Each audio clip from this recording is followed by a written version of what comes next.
the Science Guy. Bill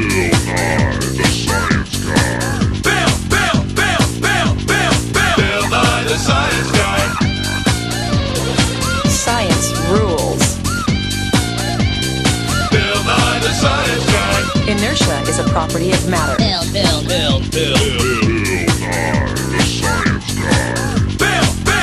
T minus 7 seconds. Bill Nye the Science Guy. What's up, guys? Welcome back to another episode of Tate, the Science Guy. Today, I'm going to be talking all about titrations.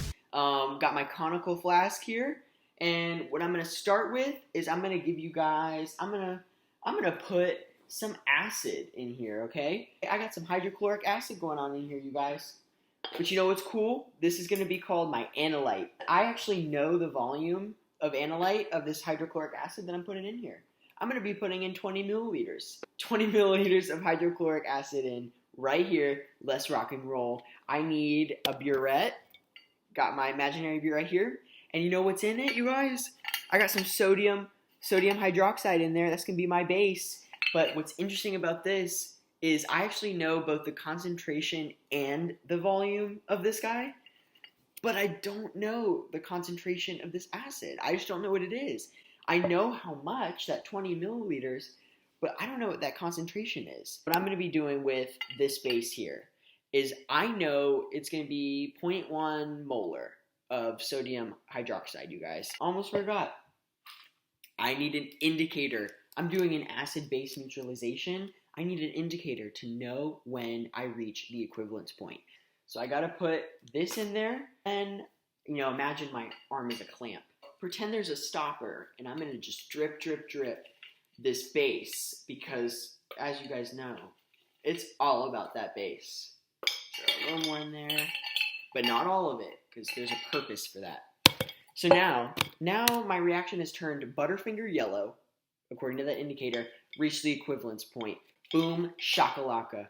So what I'm going to be doing now is I want to calculate the volume displacement that went on in this burette for this reaction to reach completion. I'm going to look at my chemical equation, and I'm like, okay, so hydrochloric acid and sodium hydroxide, they're going to come together and make water and sodium chloride, right, aqueous, in this solution in the bottom, right?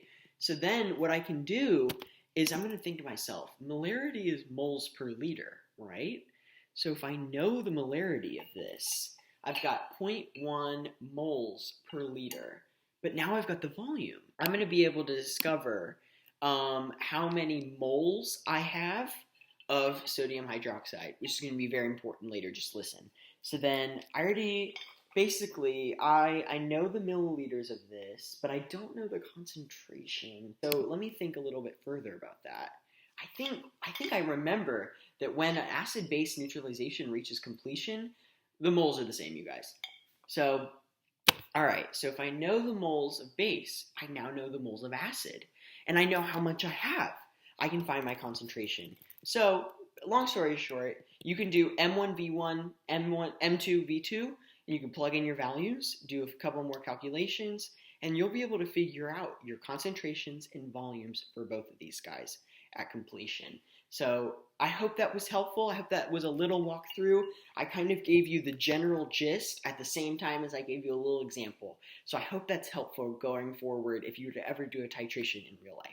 I'm going to drop a few uses of titration for you guys. For example, it can be used for if you want to find a certain chemical, or you want to calculate the concentration of a certain chemical in your blood. Maybe, I've got this sports drink here. I want to figure out how much vitamin C, the concentration rather, of vitamin C in this drink. I want to figure that out so I can put it on the label, before I market this. So I can do a titration there and find the concentration of that vitamin C in this drink. It's used when pharmaceutical companies are developing new pharmaceuticals, new medicines. It's found to see if some cheeses or wines have aged enough before they market them, which is, I think, actually kind of cool. Lastly, you guys, I'm going to give you some tips and tricks so you can do these titrations on your own. So, some quick tips that I really want you guys to be careful with when you go and do this in real life. As I said before, this is my burette. It's really important that this guy is clean. And so the great way to do that is take actually some deionized water. Imagine this is that before I do anything. You know, deionized water, I've got that. But then I'm also going to clean it out with a little bit of the solution that I'm going to be using. So, you know, pretend these are liquid, but you know, like, so super clean, ready to rock and roll for your titration. Don't clean this guy with soap. Just use those two things, or whatever solution you're going to use second, and that deionized water first. Keep it clamped. Like, I mean, you saw it was in my arm, right? So make sure you're using a clamp, and because you know what else that'll help you do? I mean, not only will you be able to stay more steady, if you keep it clamped, what you can do is it keeps it more, it standardizes the way the solution looks in your burette. So when you're calculating the volume displacement, I'm going to be looking at that meniscus, right? And remember, it's going to be concave. If you keep it clamped and you keep it still, that, you know, it's not like it's going to be leaning anywhere or confounding your displacement of volume calculation. So that's really important too. I got this napkin here, and I know this isn't clear. Imagine it is, because this is our burette. Maybe put a little napkin or a piece of paper towel, something, maybe a dark card.